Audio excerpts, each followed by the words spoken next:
प्रतीक दिल्ली में joint family के साथ रहता था, लेकिन जॉब की वजह से अपनी माँ के साथ दूसरे शहर में शिफ्ट हो जाता है, जहां उसकी प्रीति के साथ लव मैरिज हो जाती है, जिस पर बहू को नापसंद करते हुए उसकी माँ पूरा समय प्रीति को परेशान करने के तरीके निकालती रहती है। प्रीति, कहाँ हो? सुबह का नाश्ता दोपहर में खिलाओगी क्या? इसमें प्रीति और प्रतीक ऑफिस जाने के लिए तैयार हुए कमरे से बाहर आते हैं, जिसे देख सास प्रीति पर भड़कने लगती है। महारानी, तुम सुबह सुबह तैयार होकर घर का सारा काम छोड़कर कहाँ चल दी? जी वो ऑफिस। हैं? तुम ऑफिस जाओगी तो घर में जो सफाई, नाश्ता, खाने का काम है वो क्या मैं करूंगी? माँ, मैंने उससे वादा किया था कि वो जॉब कंटिन्यू कर सकती है। अरे वाह जी वाह, दोनों आपस में सलाह कर फैसले ले लिए। मैं क्या यहाँ बेवकूफ बैठी हूँ? मुझसे पूछना किसी ने जरूरी नहीं समझा? मम्मी, आप फिक्र ना करें, मैं आज ही रेजिग्नेशन दे दूंगी। प्रीति ऑफिस के लिए चली जाती है और अगले दिन से जॉब छोड़ घर के कामों में लग जाती है, लेकिन साथ ही उदास भी रहने लगती है, जिसे देख प्रतीक को अच्छा नहीं लगता। मुझे पता है तुम्हें अपनी जॉब कितनी पसंद थी।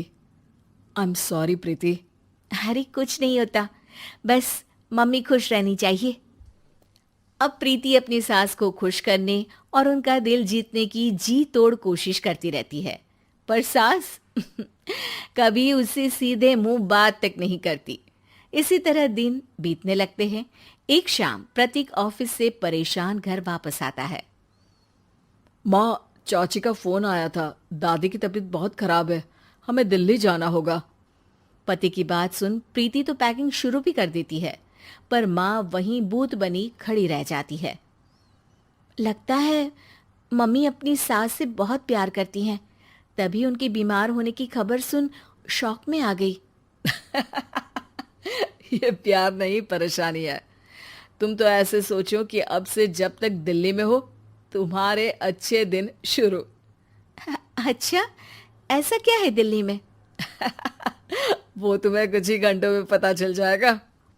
सास के रिएक्शन और पति की बात से कंफ्यूज्ड प्रीति दोबारा पैकिंग में लग जाती है, जिसके बाद कुछ घंटों का सफर तय कर तीनों दिल्ली पहुंच जाते हैं, जहां घर के अंदर पहुंचते ही लोगों की भीड़ देख प्रीति परेशान हो जाती है।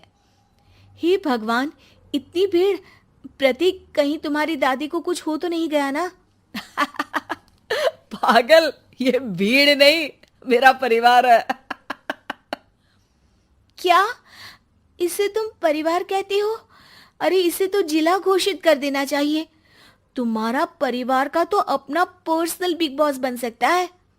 हैरान परेशान प्रीति परिवार वाले सदमे से बाहर निकली भी नहीं होती कि सिर पर पल्ला रखे शांत तरीके से सबके साथ बात करते हुए अपनी सास को देख उसे दूसरा सदमा लग जाता है। हाय राम, ये मम्मी का ऐसा भी कोई रूप है? ये तो मुझे पता ही नहीं था। ये तुम्हारी सास का ससुराल है। तभी प्रतीक की बहन बोल पड़ती है। यहाँ आपको ऐसी ऐसी चीजें देखने मिलेंगी जो सपने में भी सोची नहीं होंगी। हाँ, ये कुछ दिन तो बहुत इंटरेस्टिंग लग रहे हैं। सब एक साथ दादी के कमरे में जाते हैं, जहां पहुंचते ही उसे दादी की आवाज सुनाई देती है। क्यों रे, सास से मिलने की फुर्सत मिल गई? दूसरे शहर जाकर छूट क्या मिली? तुम तो भटकता पंछी बन गई। इतने समय में ये तक नहीं पूछा कि जिंदा भी हूं या मर गई। प्रीति की सास अपनी सास के पैर छूती है। अरे कैसी बात कर रही है मम्मी, आपको तो मेरी उम्र भी लग जाए। अरे बस कर, ये झूठी उम्र देने वाली बातों का दिखावा ना कर। तेरा बस चले ना तो जो मेरी बची कुची जिंदगी है वो भी अभी खत्म कर दे। अरे बहू कहाँ है? इस पर सास प्रीति को दादी से मिलवाती है। दादी प्रीति को बहुत प्यार देती है। क्यों बहू, तेरी ये सास परेशान तो नहीं करती ना? अगर करती है तो अभी बता दे, मैं इसकी क्लास लगा दूंगी। अरे कैसी बात कर रही है माँ जी, भला मैं क्यों किसी को परेशान करूंगी। प्रीति अपनी सास का ये रूप एंजॉय कर ही रही होती है कि तभी चाची वहां आकर प्रीति को अपने साथ ले जाती है। सास की क्लास लगते देख जो खुशी मिल रही थी वो तुम्हारे चेहरे से साफ पता चल रही थी, इसीलिए ले आई, क्योंकि अगर उन्हें पता चल जाता तो तुम्हारी खैर नहीं थी। थैंक यू चाची जी। चाची और प्रीति घर में झूले पर बैठी बात कर ही रही होती है कि उसकी सास भी वहां आ जाती है।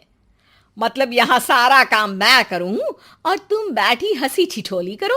अरे चलो जाओ खाना बनाओ।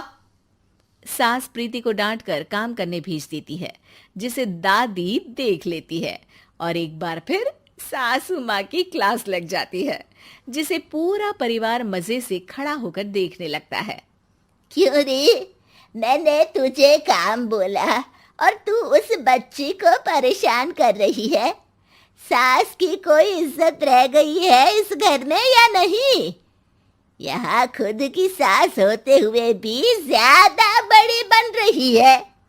अब नहीं मम्मी जी, मैं तो बस थोड़ी मदद के लिए बोल रही थी। सास रसोई में जाकर काम करने लगती है और दादी प्रीति को लेकर वहां से चली जाती हैं। इसी तरह एक हफ्ता बीत जाता है, जिसमें दादी अपनी बहू को डर, इज्जत और प्यार का फर्क समझाती रहती है और प्रीति उसका मजा लेती है। वापस जाते हुए दादी प्रीति और उसकी सास दोनों को अपने पास बुलाती है। मेरी बहू जिद्दी और अड़ियल है, इसलिए उससे हमेशा सही काम करवाने के लिए मुझे सख्ती करनी पड़ती है।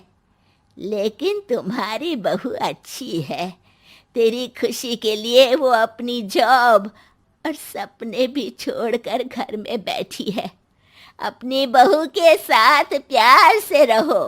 और प्रीति, अगर अभी भी तुम्हारी सास परेशान करे ना, तो फिर तुम्हें पता चल ही गया है कि शिकायत कहाँ करनी है।